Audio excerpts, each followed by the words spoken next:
Date 6 सितंबर 2019।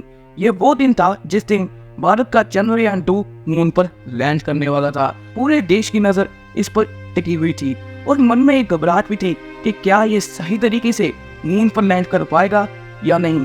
और जिस चीज का डर था वही हुआ। चंद्रयान 2 मून पर लैंड नहीं कर पाया और इसका लैंडर मून पर क्रैश हो गया और इसरो को और पूरे देश को हार का सामना करना पड़ा। पूरे हमारे देश का काफी देशों द्वारा मजाक उड़ाया गया, लेकिन जैसा नहीं हमारे देशवासियों और इसरो के कमाल साइंटिस्ट की आदत है हार ना मानना, उन्होंने हार नहीं मानी और उसी ही एंथुसियाज्म के साथ अगले मिशन चंद्रयान 3 की तरफ जुड़ गए। और उससे अप्रोक्स 4 साल बाद हम पहले देश बने जिन्होंने मून के साउथ पोल के ऊपर लैंडिंग की और उसी के साथ 193 कंट्रीज में से 4th कंट्री बने जिन्होंने मून पर स्मूथ लैंडिंग की। और ये सब हमने बॉलीवुड मूवीज के बजट से भी कम बजट में अचीव किया, जो कि था $75 मिलियन। और उसी के साथ पिछला मिशन यानी चंद्रयान 2 के बजट से भी चंद्रयान 3 का बजट कम था।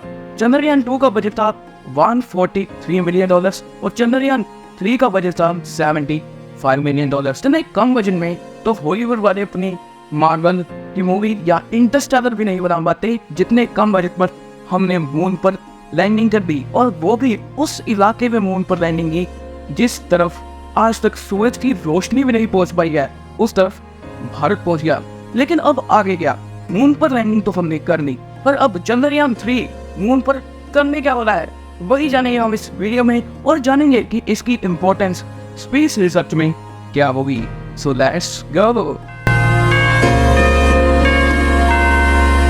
चंद्रयान 3 का मिशन 14 डेज के लिए चलेगा, जो कि मून पर 1 लूनर डे के नाम से जाना जाता है।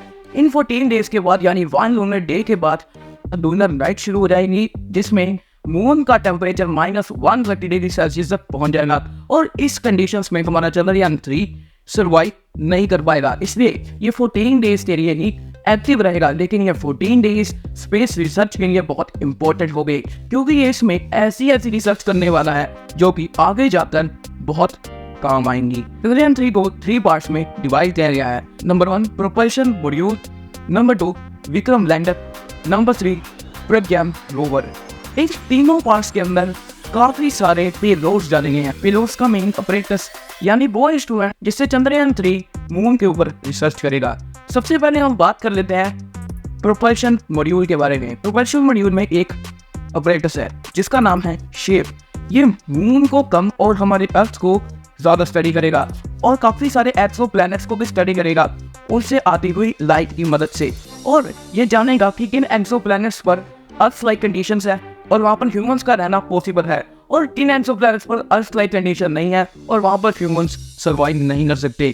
ये स्पेस रिसर्च में एक बहुत बड़ा कदम होगा। अब हम बात करते हैं विक्रम लैंडर के बारे में, जिसमें कुल 4 पेलोड्स है। सबसे पहला पेलोड ऐसा, ये मून की कोर को स्टडी करेगा और मून में कौन कौन से अलग एलिमेंट्स पाए जाते हैं उनको भी स्टडी करेगा और नए एलिमेंट्स को खोजने का भी काम करेगा। मेन ये मून के कोर की तरफ फोकस होगा और मून की कोर की सारी जानकारी ये हमें पहुंचाएगा। दूसरा पेलोड जंपर मून पर मून के एटमॉस्फेयर को स्टडी करेगा। मेनली ये मून के आयनोस्फेयर को स्टडी करेगा, हमें मून के एटमॉस्फेयर के बारे में जानकारी पहुंचाएगा। नंबर 3 चास्टे पेलोड मून की हीट को स्टडी करेगा और मून के अंदर टेम्परेचर मेंटेन कैसे रखा जा सकता है उसको स्टडी करेगा कि अगर मून के ऊपर हमें ह्यूमन सिविलाइजेशन लेकर जानी है तो हमें ऐसी बिल्डिंग्स बनानी पड़ेगी जहां पर टेम्परेचर मेंटेन रहे, क्योंकि दिन के समय मून पर ज्यादा टेम्परेचर पहुंच जाता है और नाइट में ये लगभग -130 डिग्री सेल्सियस तक पहुंच जाता है, इसलिए टेम्परेचर मेंटेनेंस बहुत जरूरी है।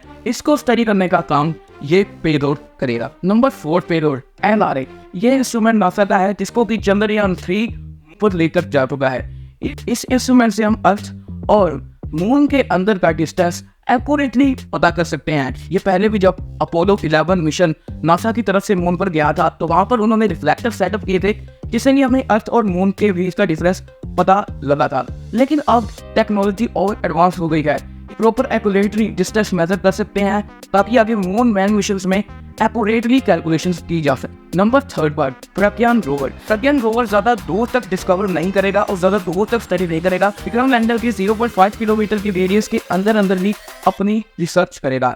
इसमें 2 पेलोड है। सबसे पहला पेलोड है APSX।